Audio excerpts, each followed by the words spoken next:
BJP councillor R Sugathan ഇന്ന് വീണ്ടും സത്യപ്രതിജ്ഞ ചെയ്യും. രാവിലെ 11 മണിക്ക് വിയൂർ സെൻട്രൽ ജയിലിലാണ് സത്യപ്രതിജ്ഞ. ജയിലിൽ സത്യപ്രതിജ്ഞ ചെയ്യാൻ ഇന്നലെയാണ് സുഗതനെ ഹൈക്കോടതി ഇളവ് അനുവദിച്ചത്. വിവരങ്ങളുമായി കെ ജെ ശ്രീജിത്താണ് ചേരുന്നത്. ശ്രീജിത്ത്, എന്തായാലും രാഷ്ട്രീയ കേരളത്തെ സംബന്ധിച്ച് ഒരു അസാധാരണമായ സത്യപ്രതിജ്ഞയാണ് നൽകുന്നത്. ആദ്യമായിട്ടാണ് കേരളത്തിൽ ഇങ്ങനെയൊരു സത്യപ്രതിജ്ഞ, അതും ജയിലിൽ വെച്ച് നടക്കുന്നത്.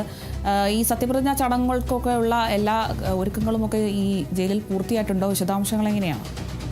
തീർച്ചയായും കേരള രാഷ്ട്രീയ ചരിത്രത്തിൽ ആദ്യമായാണ് ഇങ്ങനൊരു സംഭവം നടക്കുന്നത്. ജനപ്രതിനിധി ജയിലിൽ സത്യപ്രതിജ്ഞ ചെയ്യുന്നത്. ഇന്നലെ കോടതി കാപ്പ കേസ് പ്രതിയും തിരുവനന്തപുരം കൗൺസിലറുമായ സുഗതന് ഈ ഇളവ് നൽകിയിരുന്നു. സത്യപ്രതിജ്ഞയുമായി ബന്ധപ്പെട്ട് ഇളവ് നൽകിയിരുന്നു. അങ്ങനെ ഇളവ് നൽകുമ്പോഴും ഈ കോർപ്പറേഷൻ എത്തി സത്യപ്രതിജ്ഞ ചെയ്യണമെന്നാണ് സുഗതൻ ആവശ്യപ്പെട്ടത്. പക്ഷേ സർക്കാർ ശക്തമായി തന്നെ അതിനെ എതിർക്കുന്നൊരു സാഹചര്യമുണ്ട്.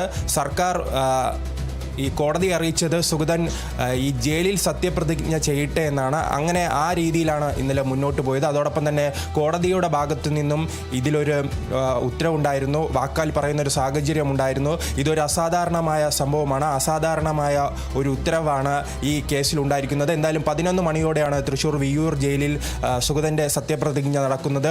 മേയർ അടക്കമുള്ളവർ ഇതിൽ പങ്കെടുക്കും. മാധ്യമപ്രവർത്തകരും അതോടൊപ്പം തന്നെ ചില ഉദ്യോഗസ്ഥരുമെല്ലാം ഈ സൂപ്രണ്ടിൻ്റെ ഓഫീസിൽ നടക്കുന്ന ഈ സത്യപ്രതിജ്ഞയിൽ പങ്കെടുക്കും. എന്തായാലും ബി.ജെ.പിയെ സംബന്ധിച്ചിടത്തോളം തിരുവനന്തപുരം കോർപ്പറേഷനിൽ മാസങ്ങളായുള്ള ഒരു ഈ പ്രശ്നത്തിന് സത്യപ്രതിജ്ഞയുമായി ബന്ധപ്പെട്ട പ്രതിസന്ധിക്ക് താൽക്കാലിക ആശ്വാസമാണ്. അങ്ങനെ താൽക്കാലിക ആശ്വാസം വരുമ്പോഴും ബി.ജെ.പിയെ മറ്റൊരു കാര്യത്തിൽ വലിയ രീതിയിൽ വെല്ലുവിളി ഉയർത്തുന്നുണ്ട്.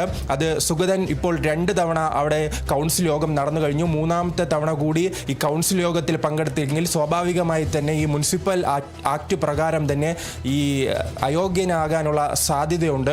പക്ഷേ ഇന്നലെ ഈ വിധി വന്നതിന് പിന്നാലെ ഈ മേയർ വി രാജേഷിൻ്റെ ഒരു പ്രതികരണം ഉണ്ടായിട്ടുണ്ട്. അദ്ദേഹം പറയുന്നത് നിലവിൽ കോർപ്പറേഷനിൽ 101 അംഗങ്ങളുണ്ട്. ഈ 101 അംഗങ്ങളും 5 വർഷവും അവിടെ ഈ കൗൺസിലറായി തുടരും. ഒരു കാരണവശാലും അയോഗ്യത പ്രശ്നം ഉണ്ടാകില്ലെന്നാണ് വി രാജേഷ് പറഞ്ഞിരിക്കുന്നത്.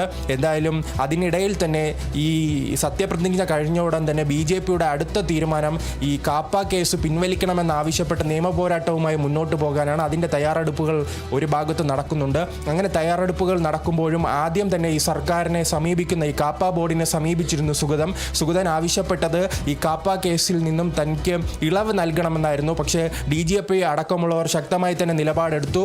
ഈ കേസ് ഗുരുതരമായ കേസാണ്, അതുകൊണ്ട് തന്നെ ഒരു ഇളവും നൽകാൻ പാടില്ലെന്ന് ഈ കാപ്പ ബോർഡ് ഉൾപ്പെടെ തീരുമാനിച്ചിരുന്നു.